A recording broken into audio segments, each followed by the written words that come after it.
Egyptians, who put their best minds to work for 3,000 years on the problem of death, and on the problem of how we should live our lives to prepare for what we will confront after death.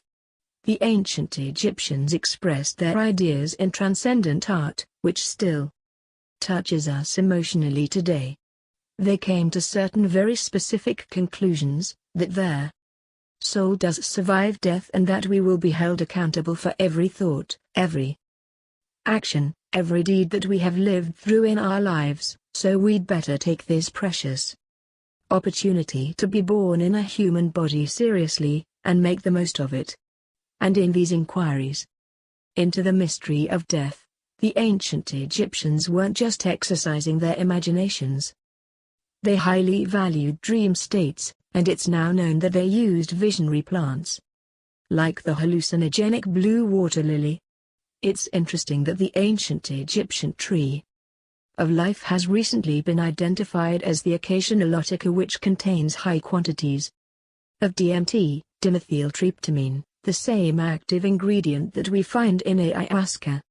Now, it's difficult to imagine a society more different from the society of ancient Egypt than our society today.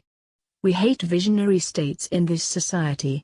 In our society, if we want to insult somebody, we call them a dreamer. In ancient societies that was praise.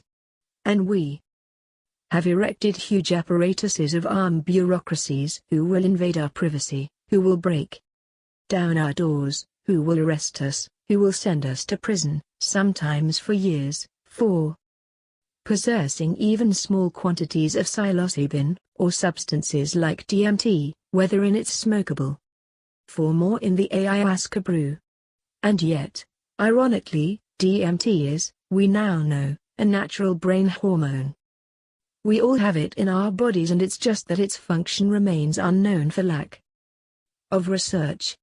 It's not as though our society is opposed in principle to altered states of consciousness. I mean, billions are being made by the unholy alliance of psychiatrists and big pharma in overprescribing drugs to control so-called syndromes like depression or attention deficit disorder in teenagers. We have a love affair in our society with alcohol. We glorify this most boring of drugs despite the terrible consequences that it often has. And of course we love our stimulants, our tea, our coffee, our energy drinks, our sugar, and huge industries are built around these substances which are valued because of the way they alter consciousness. But what all these approved altered states of consciousness have in common is that none of them contradict or conflict with the basic state of consciousness valued by our society, which I would call the alert, problem-solving state of consciousness, which is good for the more mundane aspects of science. It's good for the prosecution of warfare, it's good for commerce, it's good for politics, but I think everybody realizes that the promise of a society over monopolistically based on this state of consciousness has proved hollow, and that this model is no longer working, that it's broken in every possible sense. That a model can be broken, and urgently we need to find something which can replace it.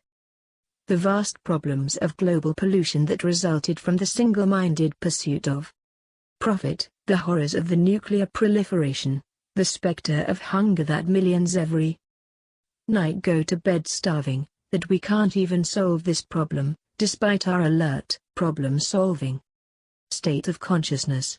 And look what's happening in the Amazon, the lungs of our planet, this precious home of biodiversity. The old-growth rainforest being cut down and replaced with soybean farms so we can feed cattle so that we can all eat hamburgers. Only a truly insane global state of consciousness could allow such an abomination to occur. I did a back-of-an-envelope calculation during the Iraq War. It seems to me that 6 months' expenditure on the Iraq War would have solved the problem of the Amazon forever, would be sufficient to compensate the people of the Amazon so that no single tree ever needed to be cut down again, to garden and to look after that amazing resource. But we can't make that decision as a global community. We can spend countless billions on warfare, on hatred, on fear, on suspicion, on division, but we can't get together the collective effort to save the lungs of our planet. And this is perhaps why shamans from the Amazon are now mounting a kind of reverse missionary activity. When I've asked shamans about the sickness of the West, they say it's quite simple: you guys have severed your connection with spirit. Unless you reconnect with spirit and do so soon, you're gonna bring the whole house of cards down around your heads and ours. And rightly or wrongly, they believe that ayahuasca is the remedy for that sickness. And many now are being called to the Amazon to drink ayahuasca, and ayahuasca shamans are traveling throughout the West offering the brew, often under the radar, often at personal risk, to bring about consciousness change.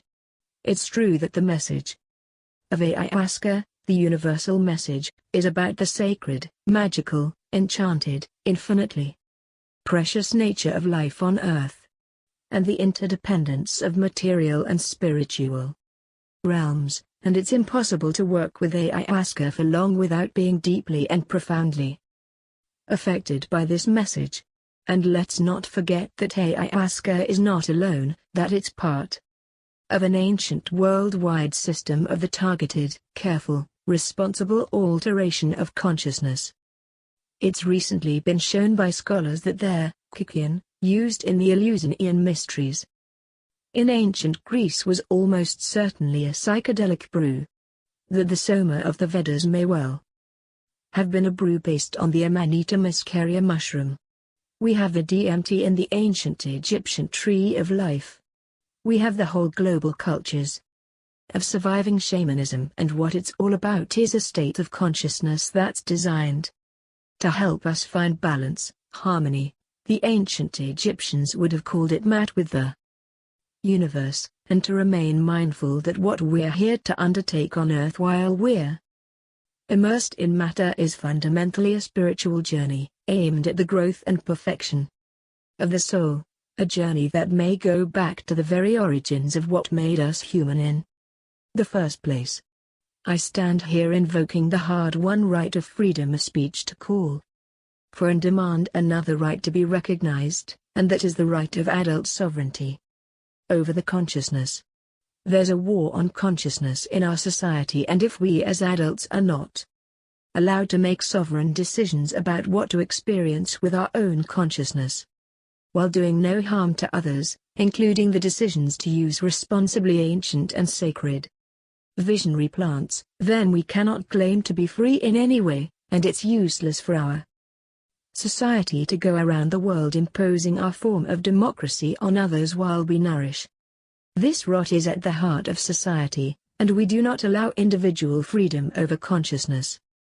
It may even be that we're denying ourselves the next vital step in our own evolution by allowing this state of affairs to continue, and who knows, perhaps our immortal destiny. Thank you. Now smash that like button and don't forget to subscribe.